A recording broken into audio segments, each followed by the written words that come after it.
The debris found in the Indian Ocean off the coast of Australia is from the missing Malaysia Airlines flight. The families of the missing passengers and crew still enduring a painfully excruciating wait for any answers.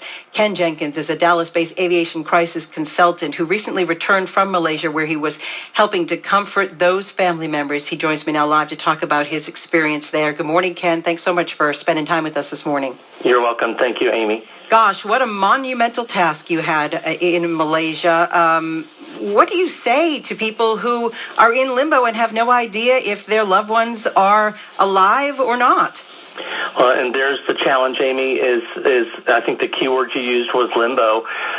There's not much you can say except to provide what information you do have, provided you know that it's factual, and to answer any questions they may have from theories and speculation that they're hearing in the media. And it's painful because there are times where you just don't have answers to their questions.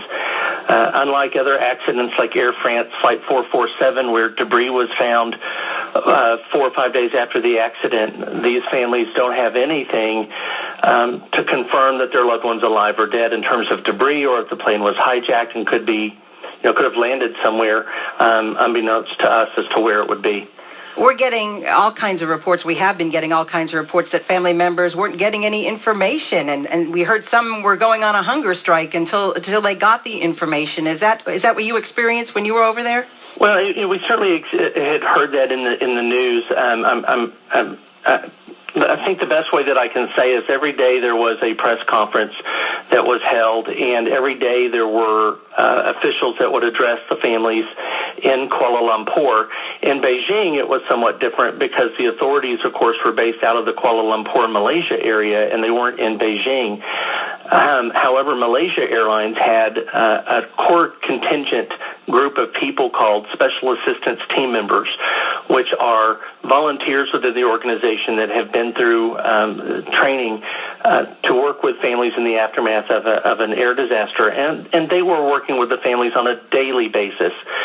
The problem is because there was no new, credible, confirmed information every day, the families didn't feel like they were getting information, and there's not a way to preclude their thoughts on that. We're talking to Ken Jenkins. He's a Dallas-based aviation crisis consultant. He recently returned from Malaysia, where he was helping the families cope. I would imagine these family members are in a state of shock, I guess, at first, and then what happens after that? Depending on the family member and the individual, there are folks that are in denial, some that are very numb, and there are those that are resigned to the fact that they believe they'll never see their loved ones again, and yet there are others that believe the plane landed somewhere, that it was hijacked, and everyone's being held hostage. So it really ran the gamut, and the challenge is to be able to address everybody's needs where they're coming from and providing as much information as you can while making them as comfortable as possible. They're not at home, they're in a hotel.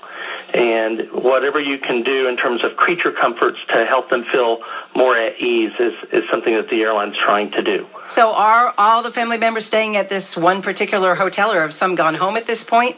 Actually, you've answered your own question. Yes, ma'am. Some have already gone home. They feel 2-3 weeks now. There's no information. The airline set up a telephone inquiry center where they are reaching out to families on a daily basis to provide an update. So they still have a touchstone, if you will, with the airline to get information. And there continues to be a press conference every day to give new information as it's found. And we understand Malaysia Airlines is going to be holding a press conference around 9 o'clock our time this morning, and we will bring that to our listeners live when it happens. I would imagine there's a language barrier as well. Was it hard to communicate with some of the victims' families?